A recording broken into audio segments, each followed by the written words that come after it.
Before Hogwarts, before Panem, there was Narnia. It began with a wardrobe and a promise of something magical.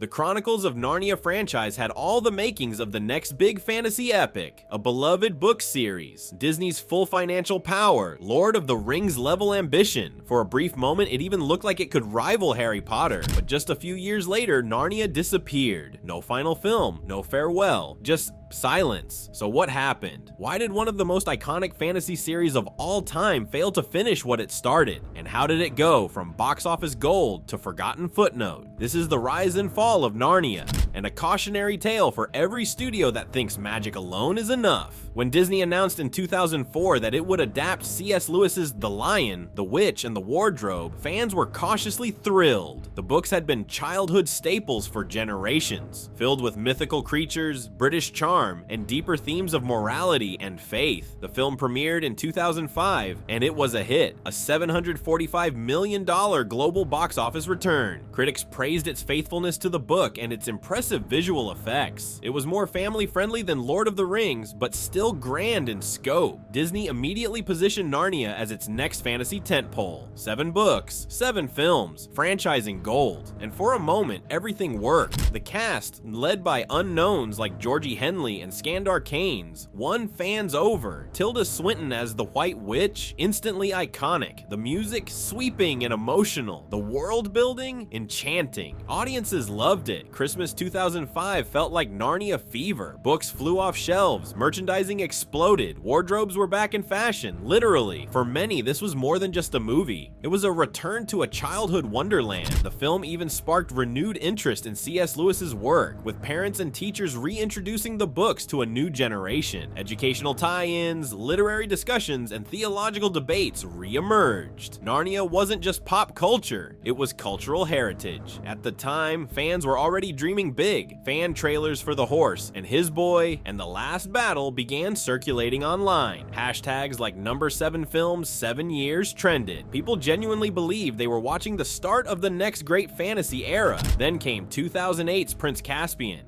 and things got complicated. The second film took a darker tone. The story was more mature, with heavier battles and less magic. Peter and Caspian clashed for leadership. The White Witch made a weird cameo. The charm of the first movie felt distant. Audiences noticed. Critics were split. Fans felt the pacing was off. The book's subtle spirituality was flattened in favor of Hollywood spectacle. The film still made money, $419 million worldwide, but that was a massive drop from part 1. Disney started to sweat. 2 movies in, and already the momentum was fading. Behind the scenes, creative tensions brewed. Director Andrew Adamson was pressured to make the sequel bigger and edgier. But Narnia was never meant to be edgy. It was meant to be timeless. That's when things got worse, and fast. The fan base started to fracture. Purists disliked the changes. Casual viewers got confused by the tone shift. And younger kids, a core demo, were scared off by the darker atmosphere. Marketing didn't help either. The trailers emphasized war and action, sidelining the heart and wonder. Merchandise sales dipped, and word of mouth wasn't nearly as strong as the first time. Disney expected another hit. Instead, they got a lukewarm response and diminishing returns. And that's where the dominoes started to fall. Ben Barnes, who played Prince Caspian, later admitted in interviews that he had no idea whether the story would ever continue, highlighting just how uncertain the franchise's future had become, even from the inside. The third movie, The Voyage of the Dawn Treader, had a rough birth. Disney, spooked by Caspian's underperformance, dropped the franchise. 20th Century Fox stepped in, partnering with Walden Media to salvage the series. But the shift was more than just corporate. It was creative whiplash. Production was messy. The tone swung back toward whimsical, but it felt awkward. Characters were dropped, added, reshuffled. The story meandered. The visual effects, inconsistent. And the budget, slashed. The film released in 2010 and earned $415 million,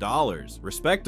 But it was clear, the magic was fading. And perhaps the biggest problem, no one really knew what Narnia was about anymore. Was it an epic fantasy? A Christian allegory? A children's fable? The films couldn't decide, and neither could the audience. Some scenes felt like a sermon, others like a Saturday morning cartoon, and others like a knockoff Pirates of the Caribbean. The tonal whiplash was real, and it fractured the core audience. Even more damaging, the studio had lost faith. Test screenings were ignored. Fan feedback wasn't incorporated. exaggerated, and crucial story moments from the book were streamlined or altered beyond recognition. The result? A movie that technically existed but emotionally didn't land. It felt like going through the motions, a shadow of what Narnia could be, and with that, any remaining spark began to fade. After Dawn Treader, things went quiet. Too quiet. There were rumors of the Silver Chair, then a reboot, then a prequel, then nothing. Years passed, cast members aged out, Walden Media lost the adaptation rights, Fox was acquired by Disney, full circle, ironically, and Narnia was left in a kind of intellectual property limbo, stuck between expired rights, studio acquisitions, and unclear ownership. Fans were frustrated, the books had a definitive arc, there was so much story left to tell, Eustace's redemption, Jill Pole's intro, the final battle in the last battle, but studios had moved on, The Hobbit was bloated into a trilogy, Marvel was exploding, YA was fading, Narnia was no longer a priority. For longtime fans, the silence stung. Imagine growing up with the series and never seeing its final chapters on screen. What if the Silver Chair had actually been made? Picture a stripped-back adventure, more grounded in character and mystery, Eustace continuing his redemption arc, the darker, colder tone of the book giving the series a second wind, a return to form. Could that film have saved the franchise? Maybe, but we'll never know.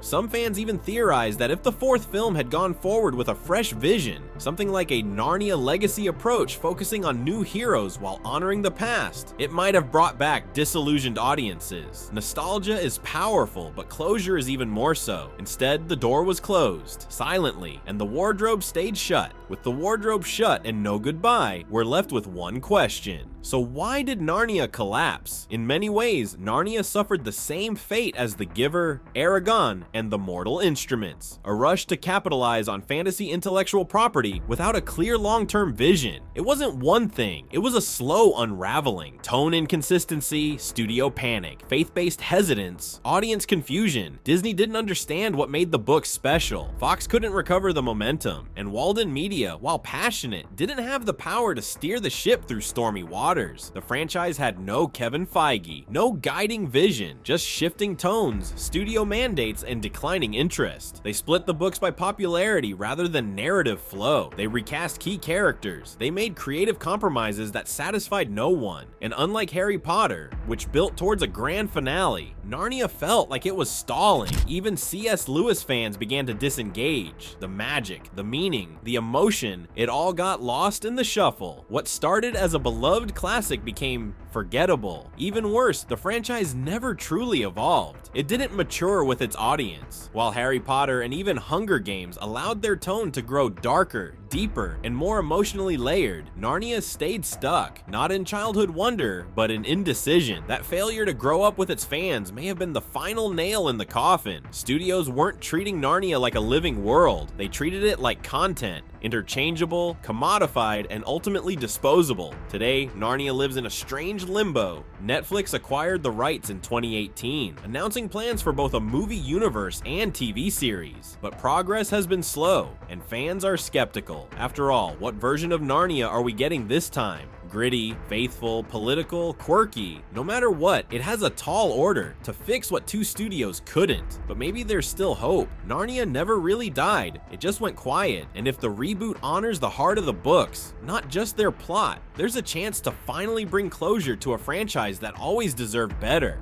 Narnia has always been about transformation, of hearts, minds, and worlds. Maybe this reboot will be its transformation too. And if Netflix gets it right, it could launch a whole new era of fantasy storytelling, one rooted not in copy-paste blockbuster formulas, but in timeless wonder, because Narnia never needed explosions, it needed soul. Narnia had the budget, the name, the fans, but it never had a plan. A franchise without vision is just noise. And Narnia, for all its beauty, faded not because it was weak, but because no one fought to make it strong. Let us know your thoughts. Did Narnia deserve better? What went wrong? Drop a comment and hit that like button if you love deep dives into cinematic misfires. This is just the beginning. We're covering everything from failed YA franchises to big budget disasters that never got a second chance. But some believe the story isn't over yet. Thanks for watching and welcome to the channel. Some fans still hold out hope that Netflix will adapt The Magician's Nephew first, a prequel that could reboot the story with fresh eyes and emotional resonance. Would that be a smart move or one last stumble?